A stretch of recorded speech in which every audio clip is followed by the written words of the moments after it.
Thank you. The question is that the motion be agreed to, and I call the member for Leichhardt. Thank you very much indeed, Madam Deputy Speaker. And it certainly gives me a pleasure to rise here and stand in support of the member for Herbert's outstanding motion, who wishes he was a member for Leichhardt, in confirming the government's commitment to delivery of a white paper in the development of Northern Australia. I mean, there's been proposals on this since 1935 and a whole lot of opportunities that have been squandered in the past, but I think there's no doubt about it, this government is absolutely committed to deliver on this one.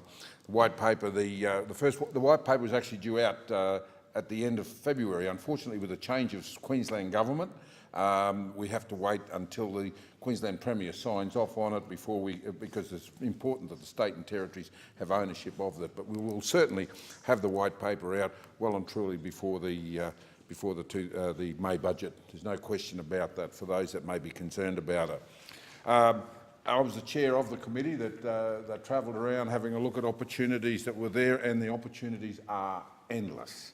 I noticed that the member for Herbert, rightfully so, boasted about recent achievements in relation to the Townsville Airport, and of course we are recommending that the airports, our regional airports in Northern Australia, actually increase capacity and given the opportunity to do that.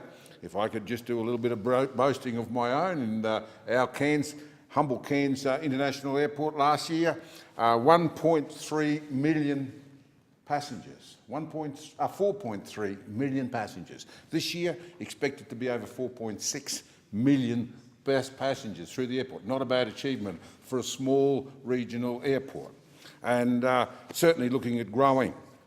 When we talk about customs and border security, again, we're talking Townsville Airport, but we need that also expanded right across Northern Australia. We need those agencies based. The border security agencies based here in Northern Australia. I've been arguing very strongly that the HMAS Chills should be removed from Sydney and should be based in far north Queensland. We would love to have it at HMAS Cairns. Given that the LHCs have been recently retired, it certainly would help to replace that capacity. But there are lots of other things. We also should be looking at CSIRO. If we're going to talk about expanding agriculture, which we definitely have to do, we need extension officers there, and we need agencies like the CSIRO expanded into our regions to be able to offer those services to support the growth in that area. Yes, I heard the member for Kennedy talking about water, and he's absolutely right. I mean, of course, we've learned a lot from the past, and we're able to, but we're certainly effectively able to build dams these days, considering all of the likely impacts. We talk about Nalinga, which is on the Mitchell River, on the Walsh River, which he talked about, which will significantly increase the capacity of the tablelands with the addition of the Tinaroo Dam. But it also will give a long-term water supply for the growth in Cairns as a city, and the triple benefit is it will ensure that the existing hydro station at the Barron Falls can reach full capacity, so providing a base load for renewable power. Talked about in our report, and we're really looking forward to it, roads, and we talked about the Han Highway, we talked about the rebuilding of the beef roads, we talked about the Tanami, very, very important things that we really need to do. And the member for Perth mentioned the integrated energy power grid. Absolutely, at the Pilbara, absolutely, that was a recommendation that we have there. Talked about also about the university involvement, and I'm looking forward to going to Perth to speak to her universities, because it's very important that they come on board with JCU, with Charles Darwin, and of course CQU. Get that Northern Australia expertise, because those universities are going to play an integral part in a whole range of opportunities that will be available there.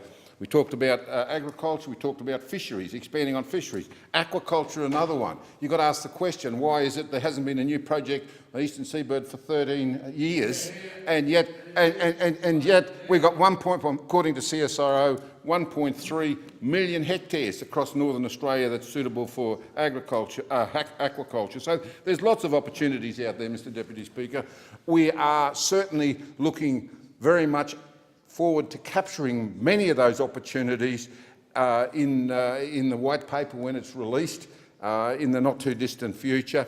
And not only, once we've got those opportunities identified in that white paper, we're certainly looking forward opportunities where we can create for private enterprise to invest, enabling legislation to happen. Time has And I think expired. Northern Australia